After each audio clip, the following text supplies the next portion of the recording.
The Israel and the Iran war continues, and with the two sides exchanging fire for well over 9 days now, the attention is in fact turned to the Fordo nuclear facility that is buried deep under the ground in a mountain in Iran.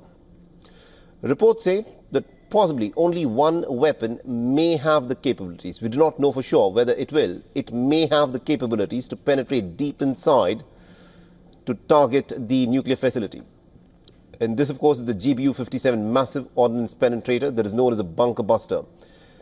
But what really is a bunker buster bomb? So as the name indicates, the GBU-57 is designed to attack hard and deeply buried targets such as bunkers and tunnels. The US Air Force has said that the GPS-guided weapon is capable of penetrating up to 61 meters underground before it explodes. It's about 6.2 meters long and it weighs a staggering 13,600 kilograms. That's roughly about 30,000 pounds. This is the heaviest bomb in the American conventional arsenal. The B-2s are the only aircraft that can help in employing this bomb to get at Iran's deepest facilities, but the C-130s may be a viable option if someone were to consider that.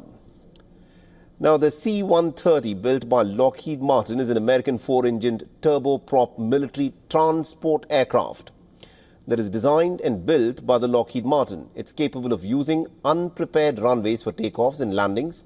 And the C-130, remember, was originally designed as a troop, a medevac and a cargo transport aircraft, which is effectively what it is. Now, this versatile airframe has found uses in other roles as well, for instance, such as a gunship for airborne assault, for search and rescue, for scientific research, for weather reconnaissance, for aerial refueling, for maritime patrolling, and also for aerial firefighting. It's, in fact, one of the main tactical airlifters for many military forces worldwide. More than 40 variants of this Hercules, including civilian versions, have been marketed as the Lockheed's L-100, and they're operated by more than 60 nations. Now, there is a precedent for C-130s dropping massive bombs out of their cargo holds, both old and new. The Blue 82 Daisy Cutter was dropped by using a C-130 primarily to clear landing zones during all the way back in the Vietnam War. So the question is this: could a C-130 deliver a devastating blow to a target like Fordo? The answer is we simply do not know, but it does seem possible to use the C-30 as a major MOP or a MOP-like weapon delivery system. And even if it couldn't go after Fordo with a good chance of fully destroying the facility, Iran has many other critical areas that are buried well under the mountains, many of which are less fortified, but still may not be penetrable by the fighter-deployed bunker busters, such as the Blue 109 equipped JDAMs.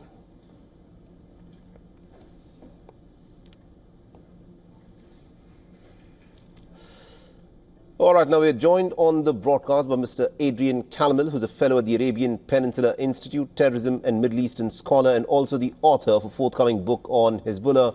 He is joining us from New York. Mr. Calmel, thank you very much indeed, sir, for joining us here on WION. Thank you, Mohammed. Always a pleasure. Now, there is a lot of intense speculation on what Donald Trump is now planning to do. He's given a 2-week deadline to decide on whether he wants the United States of America to join this war. But in the interim, there's this movement of the B-2 bombers that is being watched very, very closely. They've taken off from the Missouri Air Base. They're headed towards Guam.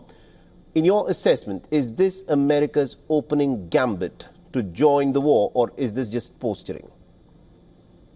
I think great question, Mohammed. I think it is the opening gambit. I think it's much more than posturing. I saw your report on the C-130s, and to hit Fordo, it would probably take a couple of stealth bombers, these stealth, and the C-130 is going to be vulnerable to the air. So any type of air raid on that, using the the MOPs or MOPs, would probably not be one of these bunker busters, but it would probably be the first one goes down and then the second one is quickly sent in after that. So the first one would bore into the ground, create that explosion, and then the second one would go even deeper. So I think that will be the strategy. I don't think the Israelis have the ability to get to that. I think, and I think that's, I really think this debate within the Trump administration isn't really much of a debate. I think it's more of Israel they need to clean up some margins. We saw the attacks in Bandar Abbas today and some of these other facilities. I think there's still some cleaning up operations to go. And Trump said within 2 weeks. So if he doesn't think they're serious, which I don't think they are, it's going to be a move towards this. Right. Now, Trump has said within 2 weeks, but within the state of Israel, there seems to be a lot of impatience because there are reports which indicate that the Netanyahu government feels that the window of opportunity is in fact a very slim one. And therefore, if the United States is not totally on board, they might try do something on their own unilaterally. In your assessment, to what extent is the Netanyahu government likely to resort to this kind of a unilateral attack again on the Fordo nuclear facility of the Iranians? Great question again, and I really don't think they are. I honestly think that Trump has already made it up in his mind. He's already got a good idea of the negotiating tactics. He probably already knows the end result of these meetings that are taking place, and the decision, I think, has really been made up in his mind. And it's also been made up in Khamenei's mind that he's not going to give up Fordo.